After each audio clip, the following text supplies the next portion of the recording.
मधुबन के बाबा, मधुबन के बाबा मुरली वाले, आपका क्या कहना, आपका क्या कहना। ओम शांति। आज का सुविचार, हम जिससे प्रेम करते हैं हमारा स्वरूप व्यक्तित्व वैसा ही बन जाता है। तो आज हम इस विचार पर विचार करेंगे। मुरली का सार 9 के 20 के महावाक्य, साकार महावाक्य। बाबा ने कहा, मीठे बच्चे, हर बात में योग बल से काम लो। बाप से कुछ भी पूछने की बात नहीं है। तुम ईश्वरीय संतान हो, इसलिए कोई भी आश्रय काम ना करो। तुम्हारे इस योग बल की करामत क्या है? यही योग बल है जिससे तुम्हारी सब कर्म इंद्रियां वश हो जाती हैं। योग बल से के सिवाय तुम पावन नहीं बन सकते हो।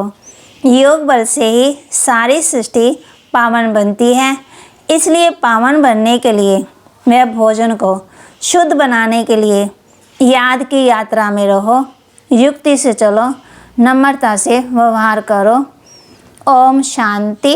रूहानी बाप रूहानी बच्चों को समझाते हैं, दुनिया में किसी को मालूम नहीं है कि रूहानी बाप आकर के स्वर्ग की व नई दुनिया की स्थापना कैसे करते हैं, कोई भी नहीं जानते हैं। तुम बाप से कोई भी प्रकार की मांगनी नहीं कर सकते हो।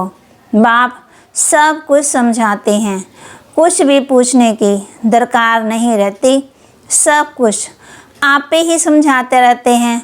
बाप कहते हैं, मुझे कल्प कल्प इस भारत खंड में आकर क्या करना है सो मैं जानता हूँ, तुम नहीं जानते। रोज रोज समझाते रहते हैं। बल एक अक्षर भी ना पूछे तो भी सब कुछ समझाते रहते हैं। कभी पूछते हैं खान पान की तकलीफ़ होती है, अब ये तो समझ की बात है, बाबा ने कह दिया है। हर बात में योग बल से काम लो, याद की यात्रा से काम लो। और कहाँ भी जाओ तो मुख्य बात बाप को ज़रूर याद करना है। बाबा कहते, और कोई भी आश्रय काम नहीं करना।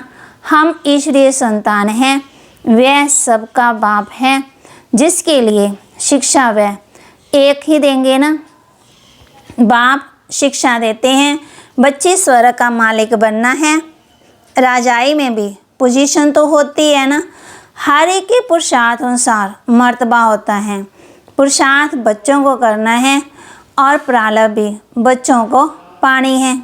पुरुषार्थ कराने के लिए बाप आते हैं।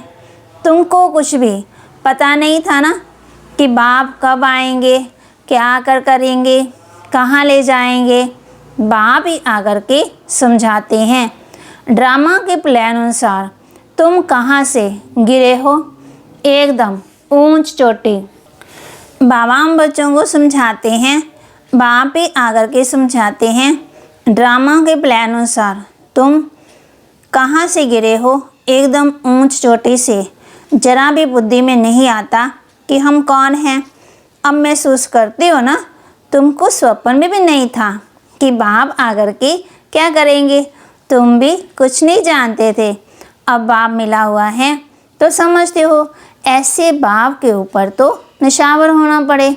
जैसे पतिव्रता स्त्री होती है तो पति पर कितना निशावर जाती है।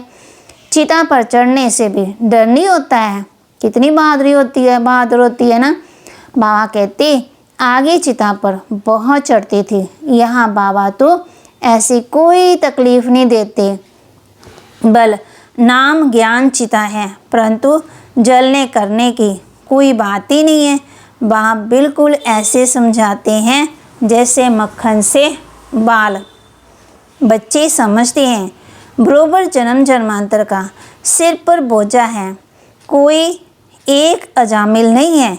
हर एक मनुष्य एक दो से जास्ती अजामिल है। मनुष्यों को क्या पता पास्ट जन्म में क्या क्या किया है। अभी तुम समझते हो पाप ही किए है ना। वास्तव में पुण्य आत्मा एक भी नहीं है, सब हैं पाप आत्माएं। बाबा कहते पुण्य करें तो पुण्य आत्मा बन जाए। पुण्य आत्मा होती हैं सतयुग में। कोई ने हॉस्पिटल आदि बनाई तो क्या हुआ, सीढ़ी उतरने से थोड़ी बच जाएगा। चढ़ती कला तो नहीं होती है ना, गिरते ही आते हैं। ये बाप तो ऐसा मोस्ट बिलीव्ड है जिस पर कहते हैं जीते जी नशावर जाएं, क्योंकि पतियों का पति।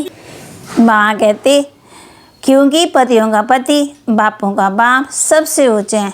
बच्चों को अभी बाप जगा रहे हैं। ऐसा बाबा जो स्वर्ग का मालिक बनाते हैं कितना साधारण है। शुरू में बच्चियां जब बीमार पड़ती थी तो बाबा खुद उनकी सेवा करते थे। अहंकार कुछ नहीं था। बाप दादा उनसे ऊंचे हैं। कहते हैं जैसे कर्म मैं इनसे करवाऊंगा या करूंगा, दोनों जैसे एक हो जाते हैं। पता थोड़ी पड़ता है। बाबा को देखो कोई अहंकार नहीं था ना, भले उनके तन में परमात्मा आते थे तो बाबा कहते उनको कोई अहंकार नहीं था। बाप क्या करते हैं, दादा क्या करते हैं, कर्म अकर्म विकर्म की गति बाप ही बैठकर समझाते हैं। बाप बहुत ऊंचे हैं। माया का भी कितना प्रभाव है। ईश्वर बाप कहते हैं ऐसे मत करो तो नहीं मानते। भगवान कहते हैं मीठे बच्चे ये काम नहीं करना, फिर भी उल्टा काम कर देते हैं। उल्टे काम के लिए ही मना करेंगे ना। लेकिन माया भी बड़ी ज़बरदस्त है। भूले चुके भी बाप को नहीं भूलना है। कुछ भी करे, मारे अथवा कूटे, ऐसा कुछ बाप करते नहीं हैं। परंतु ये बाबा कहते भूले चुके भी बाप को नहीं भूलना है। कुछ भी करे, गीत भी है ना, गीत भी तुम्हारे दर पर कभी नहीं छोड़ेंगे, चाहे कुछ भी हो जाए। बाहर में रखा ही क्या है। बुद्धि भी कहती है जाएंगे कहाँ, बाप बादशाही देते हैं फिर भी थोड़ी कभी मिलती है। ऐसे थोड़ी दूसरे जन्म में कुछ मिलता है, मिल सकता है नहीं। ये पारलौकिक बाप हैं जो बेहद सुख धाम का तुमको मालिक बनाते हैं। बच्चों को दैवी गुण भी धारण करने हैं, सो भी बाप राय देते हैं अपना पुलिस आदि का भी काम करो, नहीं तो डिसमिस कर देंगे। अपना काम तो करना ही है, आँख दिखानी पड़ती है जितना हो सके। बाबा कहते प्रेम से काम लो, नहीं तो युक्ति से आँख दिखाओ। हाथ नहीं चलाना है। बाबा के कितने ढेर बच्चे हैं, बाबा को भी बच्चों का ख्याल रहता है ना। मूल बात है पवित्र रहना। जन्म जन्मांतर तुमने पुकारा है ना। बाबा कह रहे हैं बच्चे तुमने जन्म जन्मांतर तुमने पुकारा है ना, हे पतित पावन आकर के हमको पावन बनाओ। परंतु अर्थ कुछ भी नहीं समझते। बुलाते हैं तो जरूर पतित हैं, नहीं तो बुलाने की दरकार ही नहीं है, पूजा की भी दरकार नहीं है। बाप समझाते तुम अबलाओं पर कितने अत्याचार होते हैं, सहन करना ही है। युक्तियाँ भी बतलाते रहते हैं। बहुत नम्रता से चलो बोलो आप तो भगवान हो, फिर ये क्या मांगते हो। बाबा कहते हथियाला बांधते समय कहते हैं ना मैं तुम्हारा पति ईश्वर गुरु सब कुछ हूँ, अब मैं पवित्र रहना चाहती हूँ तो तुम रोकते क्यों। बाबा कहते युक्ति से समझाओ। भगवान को तो पतित पावन कहा जाता है, आप ही पावन बनाने वाले बन जाओ। ऐसा प्यार से नम्रता से बात करनी चाहिए। बाबा कहते बच्चे क्रोध करें तो फूलों की वर्षा करो, मारते हैं फिर अफसोस भी करते हैं। जैसे शराब पीते हैं तो बड़ा नशा चढ़ जाता है, अपने को बादशाह समझते हैं। तो ये विष भी ऐसी चीज़ है, बात मत पूछो। बाबा कहते पछताते भी हैं परंतु आदत पड़ी है, वह टूटती ही नहीं है। एक दो बार विकार में गया बस नशा चढ़ा, फिर गिरते रहेंगे। जैसे नशे की चीज़ें खुशी में खाते हैं ना, विकार भी ऐसे ही है। यहाँ फिर बड़ी मेहनत है। बाबा कहते सिवाय योग बल के कोई भी कर्म इंद्रियों को वश नहीं कर सकते। योग बल की करामात है ना, योग बल से भागते सबको बदल सकते हैं। तब तो नाम मशहूर है ना। बाहर से आते हैं यहाँ योग सीखने, शांति में बैठे रहेंगे, घर बार से दूर हो जाते हैं। वह है आधा कल्प के लिए आर्टिफिशियल शांति। किसी को सच्ची शांति का मालूम ही नहीं है। बाप कहते बच्चे तुम्हारा सधर्म ही है शांत। इस शरीर से तुम कर्म करते हो। जब तक शरीर धारण ना करे तब तक आत्मा शांत रहती है, फिर कहाँ ना कहाँ जा कर के प्रवेश करती है। यहाँ तो फिर कोई ना कोई सूक्ष्म शरीर से धक्के खाती रहती है। वह छाया के शरीर होते, कोई दुख देने वाले होते, कोई अच्छे होते हैं। यहाँ भी कोई भले मनुष्य होते हैं जो किसी को दुख नहीं देते हैं, कोई तो बहुत दुख देते हैं। कोई जैसे साधु महात्मा होते हैं।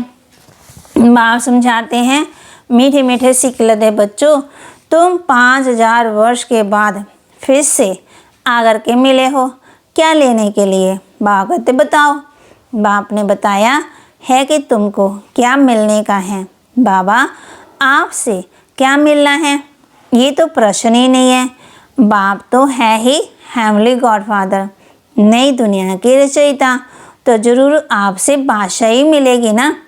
बाप कहते हैं थोड़ा भी कुछ समझ कर जाते हैं तो स्वर्ग में जरूर आ जाएंगे।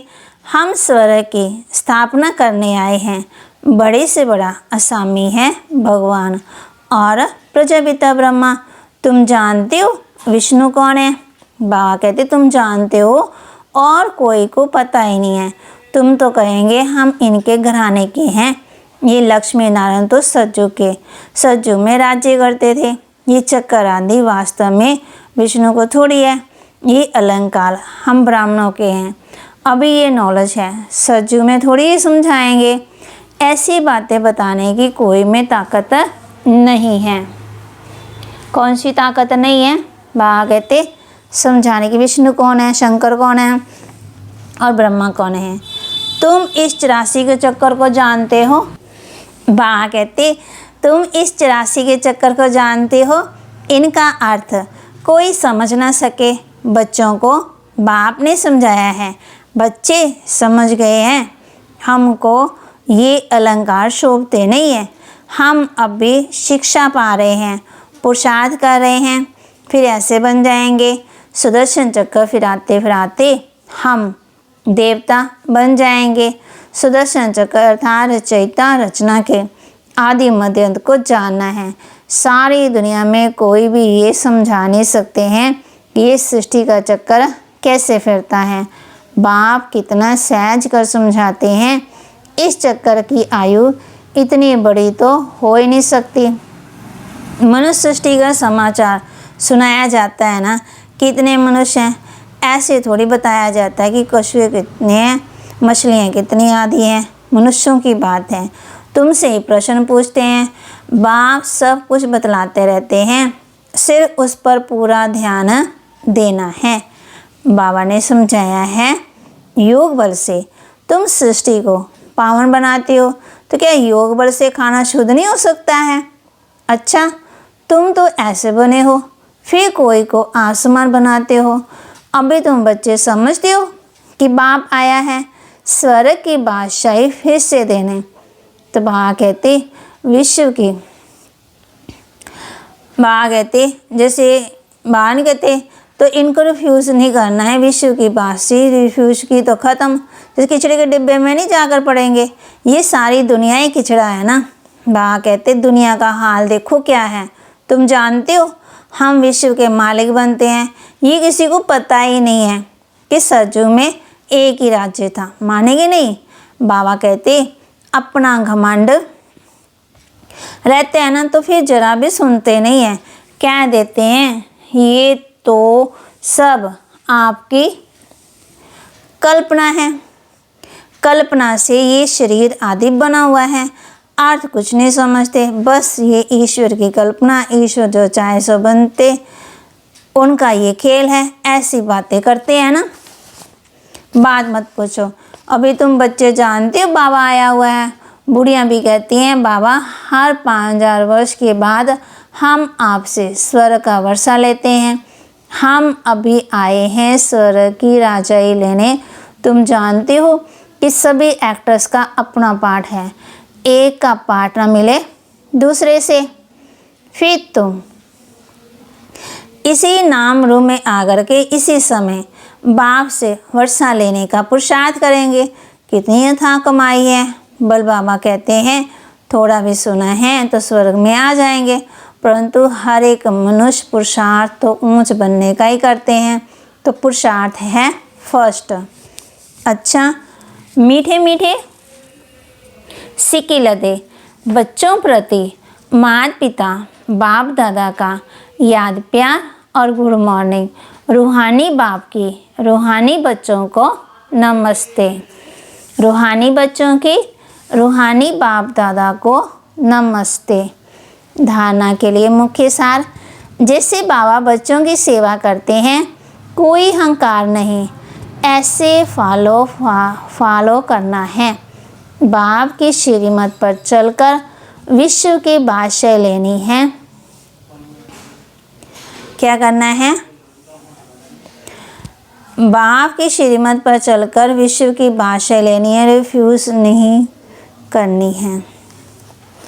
बापों का बाप पतियों का पति जो सबसे ऊंचे मुस्लिम है, उस पर जीते जी निशावर जाना है। ज्ञान चिता पर बैठना है। कभी भी भूले चुके भी बाप को भूल उल्टा काम नहीं करना है। वरदान दिया बाबा ने, वरदान दे रहे बाबा। वरदान, मास्टर ज्ञान सागर बन, ज्ञान की गहराई में जाने वाले अनुभव रूपी रत्नों से संपन्न भव।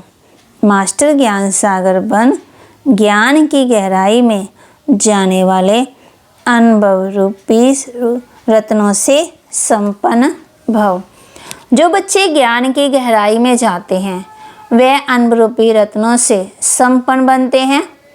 एक है ज्ञान सुनना और सुनाना, दूसरा है अनुभवी मूर्त बनना। अनुभवी सदा अविनाशी और निर्विघ्न रहते, उन्हें कोई भी हिला नहीं सकता। अनुभवी के आगे माया की कोई भी कोशिश सफल नहीं होती। अनुभवी कभी धोखा नहीं खा सकते, इसलिए अनुभवों को बढ़ाते हुए हर गुण के अनुभवी मूर्त बनो। मनन शक्ति द्वारा शुद्ध संकल्पों का स्टॉक जमा करो। स्लोगन, फरिश्ता वह है जो देह के सूक्ष्म अभिमान के संबंध से भी न्यारा है।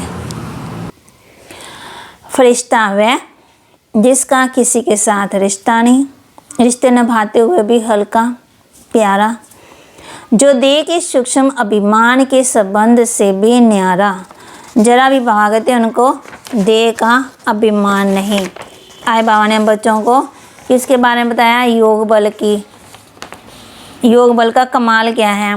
और बाबा ने फिर हमें बताया, महसूस कराया कि बाप मिला है तो इस बाप पर निशावर हो जाना चाहिए। फिर बाबा ने बच्चों को, बाबा कहते अभी जाग गए हो ना, फिर बाबा कहते हैं माया बड़ी ज़बरदस्त है ना। क्या करा? बाबा कहते माया की तरफ नहीं जाना है ना, बाप हमें जो बता रहे हैं उसकी तरफ ध्यान देना है। बाप फिर हम बच्चों को याद दिलाते कि बाप समझाते, मीठे मीठे सिक्के लदे बच्चों, तुम 5000 वर्ष के बाद फिर से आकर के मिले हो। बाप फिर हम बच्चों को बताते हैं, बाप कहते सृष्टि चक्कर कैसे चलता है, योग बल से तुम सृष्टि को पावन बनाते हो। और मनुष्य सृष्टि को पावन बना सकते तो क्या खाने को शुद्ध नहीं कर सकते हैं? बाप हम बच्चों को बताते हैं ना। बाबा ने फिर हम बच्चों को 5000 वर्ष के बारे में बताया। बाबा ने फिर आज हमको क्या बताया? बाबा कहते आदत पड़ी हुई है ना, टूटती ही नहीं है। बाबा कहते जितना हो सके नम्रता से चलो, है ना, जितना हो सके क्या करना है। बाबा कहते तुम बच्चों ने जन्म जन्म पुकारा ही है ना, अब मैं आया हूँ तो मेरी मत पर नहीं चलेंगे, मेरा कहना नहीं मानेंगे। बाबा बच्चों को समझाते, बच्चे जन्म जन्मांतर का सिर पर बोझ जाए, उसको उतारने के लिए क्या करना है? बाप को याद करो। कर्म इंद्रियों को क्या करना है? हमने कंट्रोल करना है योग बल से। बाबा ने कहा तुम ईश्वरी संतान हो, इसलिए कोई भी आसुरी काम नहीं करना है। बाबा कहते ओम शांति। जो भी नए भाई बहन इस चैनल पर मुरली या कोई भी प्रोग्राम देख रहे होंगे तो प्लीज़ वो एक बार सामने दिख रहे सब्सक्राइब बटन को क्लिक करें और बेल आइकन जरूर दबाएं ताकि कोई भी अपडेट सबसे पहले आप तक पहुंचे। Thank you. Have a nice day.